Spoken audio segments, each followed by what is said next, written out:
Hello everyone and welcome back. हम पढ़ रहे थे इकोनॉमिक्स एनईपी के अकॉर्डिंग, न्यू एजुकेशन पॉलिसी के अकॉर्डिंग, ओडिशा में जो सिलेबस एप्लीकेबल है उसके according. All over India almost same ही सिलेबस है। तुम अगर ओडिशा के बाहर के हो तो तुम अपने अकॉर्डिंग सिलेबस को मैच कर लेना और पढ़ लेना, लेकिन ओडिशा के हर एक यूनिवर्सिटी में सिलेबस पूरा 100% सेम है।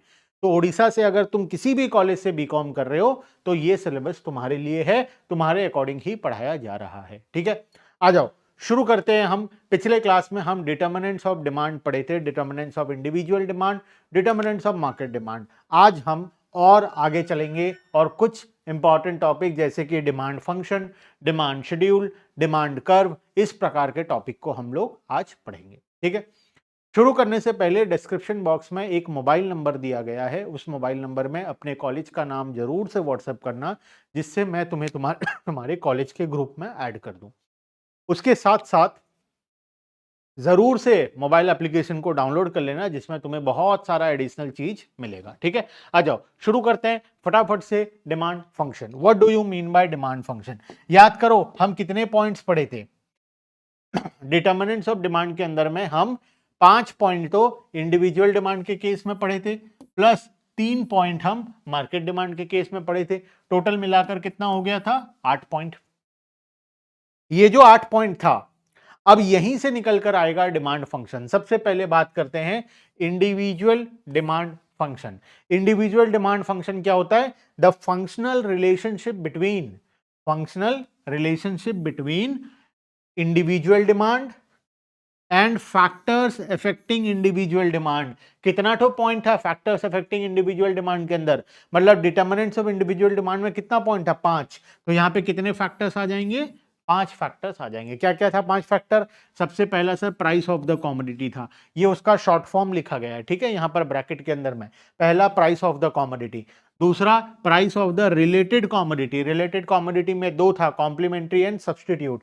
उसके बाद income of the consumer, income को वाई लिखा जाता है generally. Income of the consumer में हम इंफीरियर गुड्स और नॉर्मल गुड्स, 2 गुड्स के बारे में बात किए थे। टी का मतलब टेस्ट एंड प्रेफरेंस, और एफ का मतलब होता है फ्यूचर प्राइस। तो 5 इंपॉर्टेंट पॉइंट्स हम लोग पढ़े थे। इन पांचों के फंक्शनल रिलेशनशिप को हम लोग क्या बोलते हैं? डिमांड फंक्शन बोलते हैं। Demand function of individual, individual का मतलब ये 5 पॉइंट आ जाएंगे इसके अंदर। क्लियर है बात? इसी तरीके से मार्केट डिमांड फंक्शन क्या होता है? The functional relationship between market demand and factors affecting market demand. अच्छा, मार्केट डिमांड में कितना पॉइंट पढ़े थे सर? 3। अरे नालायकों, 3 पॉइंट हम नहीं पढ़े थे। 5 पॉइंट इंडिविजुअल का था, प्लस 3 नया था, टोटल कितना था? 8। तो यहां पर कितने फैक्टर्स आएंगे? पूरे के पूरे 8 फैक्टर्स। ये देखो 8 फैक्टर्स। ये 5 तो कॉमन है, पुराना 5 है, 3 नया, size and composition of population, season and weather, और लास्ट में डिस्ट्रीब्यूशन ऑफ इनकम। ठीक है, तो 8 पॉइंट को मिला दिया जाए तो ये बन जाता है हमारा मार्केट डिमांड फंक्शन। क्लियर है? Function, demand function, maximum 1 mark का क्वेश्चन बनता है और आ सकता है इंडिविजुअल डिमांड फंक्शन और मार्केट डिमांड फंक्शन क्वेश्चन में। ठीक है, चलते हैं आगे। डिमांड फंक्शन के बाद होता है डिमांड शेड्यूल। शेड्यूल का मतलब होता है टेबल। कोई भी शेड्यूल, शेड्यूल का मतलब ये होता है टेबल। जब हम कोई टेबल बनाते हैं, उस टेबल को हम लोग जनरली शेड्यूल का नाम देते हैं। ठीक है, शेड्यूल, डिमांड शेड्यूल क्या शो करता है हमें? डिमांड शेड्यूल हमें शो करता है कि कितने प्राइस पर कितना क्वांटिटी डिमांड होगा। प्राइस अगर बढ़ेगा तो क्वांटिटी डिमांड कम होगा, प्राइस कम होगा तो क्वांटिटी डिमांड इंक्रीज होगा। ठीक है, demand schedule is a tabular statement, basically एक टेबल होता है showing various quantities of a commodity being demanded at various level of price during a given period of time। मतलब कितने प्राइस पर कितने क्वांटिटी का डिमांड होगा, उसको हम लोग बोलते हैं डिमांड शेड्यूल। शेड्यूल बेसिकली एक टेबल होता है। A demand schedule can be determine both for individual buyer and for market. Demand schedule is of 2 type, 2 प्रकार का डिमांड शेड्यूल होता है। एक इंडिविजुअल डिमांड शेड्यूल, जहां हम एक इंसान के डिमांड के बारे में बात करते हैं। एक होता है मार्केट डिमांड शेड्यूल, जहां पर हम मार्केट में सभी के बारे में बात करते हैं। तो अभी यहां पर डिमांड शेड्यूल में भी हम 2 टॉपिक पढ़ेंगे। पहला टॉपिक तो होगा हमारा इंडिविजुअल डिमांड शेड्यूल, और दूसरा टॉपिक होगा हमारा मार्केट डिमांड शेड्यूल। ठीक है, चले आगे शुरू करते हैं। इंडिविजुअल डिमांड शेड्यूल, जब किसी एक इंसान का डिमांड और प्राइस को मैं कंपेयर करूं, मान लो तुम हो 20 रुपए अगर चॉकलेट का प्राइस है तो तुम 10 यूनिट खरीदते हो। अगर चॉकलेट का प्राइस 15 रुपए हो जाए तो तुम क्वांटिटी तुम्हारा इंक्रीज हो जाएगा। चॉकलेट का प्राइस अगर 10 रुपए हो जाए तो तुम्हारा क्वांटिटी और इंक्रीज हो जाएगा। तो जब मैं किसी एक इंसान के डिमांड और प्राइस को स्टडी कर रहा हूं और टेबल बना रहा हूं तो उसको मैं बोलूंगा इंडिविजुअल डिमांड शेड्यूल। ठीक है, आओ पढ़ते हैं इंडिविजुअल डिमांड शेड्यूल का डेफिनेशन। अगेन 1 मार्क का क्वेश्चन एग्जाम में बनता है। Demand schedule, individual demand schedule refers to tabular statement showing various quantity of a commodity that a single consumer is willing to buy at various price during a given period of time। मतलब वही definition है, ध्यान देना। एक individual customer के बारे में जब हम टेबल बना रहे हैं तो उसको हम बोलेंगे इंडिविजुअल डिमांड शेड्यूल। ठीक है, मार्केट डिमांड शेड्यूल क्या होगा? जब हम सभी कस्टमर के बारे में, अच्छा ये एग्जांपल दिया है, पहले मार्केट डिमांड शेड्यूल का डेफिनेशन में आते हैं। मार्केट डिमांड शेड्यूल क्या होता है? Market demand schedule refers to tabular statement showing various commodity that all the consumers are willing to buy at various level of price during a given period of time। बात समझ में आ गया? जब बहुत सारे लोगों का मिलाकर डिमांड हम देते हैं उसको हम लोग मार्केट डिमांड बोलते हैं। It is a sum of all the individual demand schedule. जितने इंडिविजुअल है, मान लो एक मार्केट में 4 लोग हैं, ए बी सी डी। जब मैं ए के बारे में पढ़ूंगा वो इंडिविजुअल होगा, जब बी के बारे में पढ़ूंगा इंडिविजुअल होगा, लेकिन चारों का टोटल कर दूं तो वो क्या बन जाएगा? मार्केट बन जाएगा। उसी तरीके से मार्केट डिमांड शेड्यूल कैसे बनाते हैं? सम ऑफ ऑल द इंडिविजुअल, सभी इंडिविजुअल को अगर टोटल कर देंगे तो मार्केट बन जाएगा। ठीक है, it is the sum of all individual demand schedule at each and every price. Market demand schedule can be express है DM equals to demand of A plus demand of B plus C plus D plus जितने हैं सभी का total. तो हमें क्या मिल जाएगा? Demand for market मिल जाएगा। ठीक है, आ जाओ। Let us assume that A and B are two customers. दो ही लोग हैं एक मार्केट में, ए है और बी है। तो जब मैं ए के बारे में पढ़ रहा हूं वो इंडिविजुअल है, जब बी के बारे में पढ़ रहा हूं वो इंडिविजुअल है, दोनों को टोटल कर दूं तो वो क्या बन जाएगा? मार्केट बन जाएगा। ठीक है, A and B are two consumer of a commodity in the market, a table showing. आ जाओ पहले काम करते हैं, टेबल में आते हैं। ये है इंडिविजुअल डिमांड। 5 रुपए प्राइस होगा तो कितना डिमांड होगा? ये है मिस्टर ए का। 4 रुपए प्राइस होगा तो कितना होगा? 3 होगा तो कितना होगा? 2 होगा तो कितना होगा? 1 होगा तो कितना होगा? ये है इंडिविजुअल डिमांड शेड्यूल। वहीं पर बात करूं मार्केट का, तो यहां है मार्केट डिमांड शेड्यूल। ये रहा ए का, ये रहा बी का, ये है इंडिविजुअल। ठीक है, ए प्लस बी, ए और बी। जब मैं दोनों को टोटल कर दिया तो मुझे क्या मिल गया? मार्केट डिमांड शेड्यूल मिल गया। ठीक है, तो सम ऑफ ऑल द इंडिविजुअल, अगर मार्केट में 5 लोग होते तो मैं पांचों का टोटल कर देता, 10 होते तो 10 का टोटल कर देता। तो सभी इंडिविजुअल का जब हम टोटल कर देते हैं तो हमें मिल जाता है मार्केट डिमांड शेड्यूल। तो प्राइस 5 है, ए का डिमांड 1 यूनिट, बी का demand 2 unit, total demand 3 unit. तो मार्केट डिमांड कितना आ गया? 3 यूनिट आ गया। ठीक है, चलो ये तो हो गया इंडिविजुअल के बारे में और मार्केट डिमांड शेड्यूल के बारे में। अब बात करते हैं डिमांड कर्व के बारे में। आ जाओ, one of the important topic, सबसे इंपॉर्टेंट डिमांड कर्व। ठीक है, डिमांड कर्व देखो, डिमांड कर्व, कर्व का मतलब होता है डायग्राम। हम डायग्राम को क्या बोलते हैं? कर्व बोलते हैं। यहां पर नीचे ध्यान से देखना, एक डायग्राम दिया गया है। ठीक है, यहां पर तुम्हें क्लियर कट दिखाई दे रहा है कि डायग्राम जो है वो स्टार्ट पी में हुआ, फिर क्यू गया, फिर आर गया, फिर एस गया, फिर आखिरी में टी गया। ये क्या है? डाउनवर्ड स्लोपिंग है, ये नीचे की तरफ स्लोप होता है। जनरली जो डायग्राम्स होता है ये उसका लेफ्ट साइड होता है, ये राइट साइड होता है, ये अप होता है और ये डाउन होता है।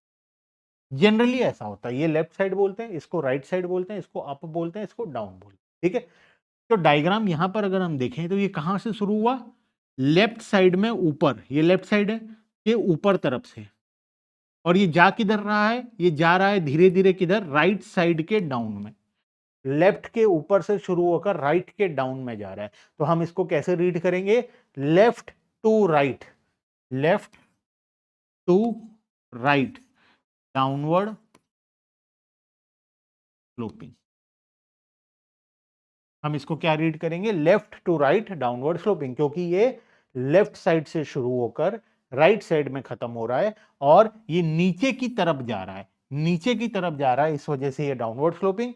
और लेफ्ट टू राइट साइड में ये जा रहा है। बात समझ में आया? तो जो डिमांड कर्व होता है वो generally left to right downward sloping हमारा होता है। ठीक है, आ जाओ, ये समझ में आ गया होगा बात। Left to right downward sloping अगर मैं बोलूं मतलब समझ जाना कहां से शुरू हो रहा है, कहां खत्म हो रहा है, कौन सा लेफ्ट साइड होता है, कौन सा राइट साइड होता है, कौन सा अप होता है और कौन सा डाउन होता है। ठीक है, अब बात करते हैं डिमांड कर्व की। Demand curve is a graphical representation of demand schedule. जब हम डिमांड शेड्यूल को ग्राफ में कन्वर्ट कर दें, अच्छा एक टेबल को तुम ग्राफ में कन्वर्ट करना जानते हो, बचपन से करते आ रहे हो, एक्स एक्सिस वाई एक्सिस देखकर पॉइंट लिखो और उसको जोड़ दो सारे लाइन से तो ग्राफ बन जाता है। ये बचपन से कर रहे हो तुम, है ना? तो demand curve is a graphical representation of demand schedule. It is the locus of all the points showing various quantity of a commodity that a consumer is willing to buy at various level of price during a given period of time। Sir ये बार बार ऐसा क्यों लिख रहा है? ये definition है, demand का definition याद करो। ये बार बार डिमांड का डेफिनेशन लिखा है और कुछ भी नहीं, अननेसेसरी कंफ्यूज करने के लिए। ठीक है, it shows the inverse relationship. Now what do you mean by inverse relation? दो प्रकार का रिलेशन होता है, एक इनवर्स होता है और एक डायरेक्ट होता है। मैं पहले भी बताया हूं, इनवर्स रिलेशन का मतलब एक चीज जब ऊपर जाता है दूसरा नीचे जाता है, इसको बोलते हैं इनवर्स। जब दो चीज ऑपोजिट डायरेक्शन में जाए, एक ऊपर जाए दूसरा नीचे जाए, इसको हम इनवर्स बोलते हैं। और डायरेक्ट किसको बोलते हैं? जब या तो दोनों ऊपर जा रहा है या तो दोनों नीचे जा रहा है, उसको हम डायरेक्ट बोलते हैं।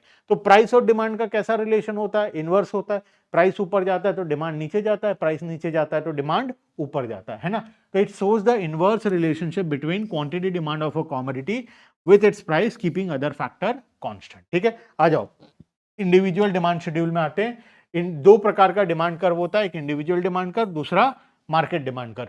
जब हम इंडिविजुअल का टेबल याद करो, इंडिविजुअल का टेबल याद करो, अगर मैं इस टेबल को लेकर ग्राफ बनाऊं तो इसको मैं बोलूंगा इंडिविजुअल डिमांड कर्व, क्योंकि इंडिविजुअल टेबल से आया ये। इंडिविजुअल शेड्यूल से जब हम डायग्राम बनाएंगे तो उसको क्या बोलेंगे? इंडिविजुअल डिमांड कर्व बोलेंगे।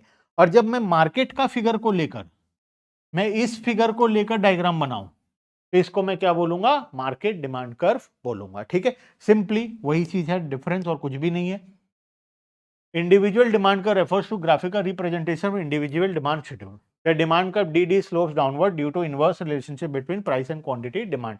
इसके नेक्स्ट में डायग्राम दिया हुआ है, देखो DD जो डायग्राम है, पहला डायग्राम, ये डाउनवर्ड स्लोपिंग है, ये भी डाउनवर्ड स्लोपिंग है। ठीक है, वो इंडिविजुअल डिमांड है और इसके साथ में जब दोनों को टोटल कर देंगे तो ये क्या आ जाएगा? मार्केट डिमांड कर्व आ जाएगा। ठीक है, आ जाओ इधर। Market demand curve refers to graphical representation of market demand schedule. जब मार्केट डिमांड शेड्यूल को तुम जब ग्राफ में कन्वर्ट कर दोगे तो उसको हम लोग बोलेंगे market demand curve. It is obtained by horizontal summation of individual demand curve. जब हम दो या दो से ज्यादा इंडिविजुअल डिमांड कर्व को आपस में टोटल करते हैं तो हमें क्या मिल जाता है? हमें मार्केट डिमांड कर्व मिल जाता है। वो भी डाउनवर्ड स्लोपिंग ही होता है एज यूजुअल, और वो भी इनवर्स रिलेशनशिप ही होता है। नॉर्मली डिमांड कर्व सारा ही डाउनवर्ड स्लोपिंग और इनवर्स रिलेशनशिप होता है। ठीक है, देखो अब यहां पर जो लिखा हुआ है इसमें से मैक्सिमम चीज तुम्हारे काम का नहीं है। स्लोप ऑफ डिमांड कर्व हम बाद में ऑलरेडी पढ़ने वाले हैं, तो मैं एक काम करता हूं, फिलहाल के लिए इसको यहां से यहां कट कर देता हूं। तुम बस यहीं तक पढ़ो अभी। ठीक है, अभी के लिए इतना मोर देन सफिशिएंट है। ठीक है, ये डायग्राम हम पढ़ेंगे बस। देखो इस डायग्राम को ध्यान से देखना, ये मिस्टर ए का डिमांड है, ये बी का है। जब मैं दोनों को टोटल कर दिया तो मुझे क्या मिल गया? मार्केट डिमांड कर्व मिल गया। तो जितना इंडिविजुअल है सभी को अगर हम टोटल कर दें तो हमें मिल जाता है मार्केट डिमांड कर्व। मेरे हिसाब से कॉन्सेप्ट आज के लिए क्लियर है। तीन टॉपिक हम पढ़े। सबसे पहले डिमांड फंक्शन। डिमांड फंक्शन दो प्रकार का होता है, एक इंडिविजुअल डिमांड फंक्शन, एक मार्केट डिमांड फंक्शन। उसके बाद पढ़े हम टेबल, इंडिविजुअल डिमांड और मार्केट डिमांड का दो अलग अलग शेड्यूल पढ़े हम लोग, जिसको हम टेबल भी बोलते हैं। और तीसरा हम पढ़े कर्व, इंडिविजुअल डिमांड कर्व और मार्केट डिमांड कर्व। क्लियर है बात? तो आज हम लोग यहीं तक स्टॉप करते हैं। तीन छोटा छोटा टॉपिक, एकदम एक एक दो दो मार्क का वाला क्वेश्चन एग्जाम में आता है, इस प्रकार का टॉपिक को हम कवर किए। नेक्स्ट क्लास में हम एक बड़ा इंपॉर्टेंट टॉपिक को कवर करने जा रहे हैं। ठीक है, चलो नीचे दिए गए व्हाट्सएप नंबर में जरूर से मैसेज कर देना और ऐप को डाउनलोड करना मत भूलना। हम पूरा सीरीज लेकर आ रहे हैं एनईपी के अकॉर्डिंग। हम डिटेल में ऑल सब्जेक्ट का प्लेलिस्ट शुरू कर दिए। पढ़ते जाओ, नोट्स बनाते जाओ, बाकी हम सब कुछ तुम्हारा कवर करवा देंगे। ठीक है, bye bye everyone and thank you.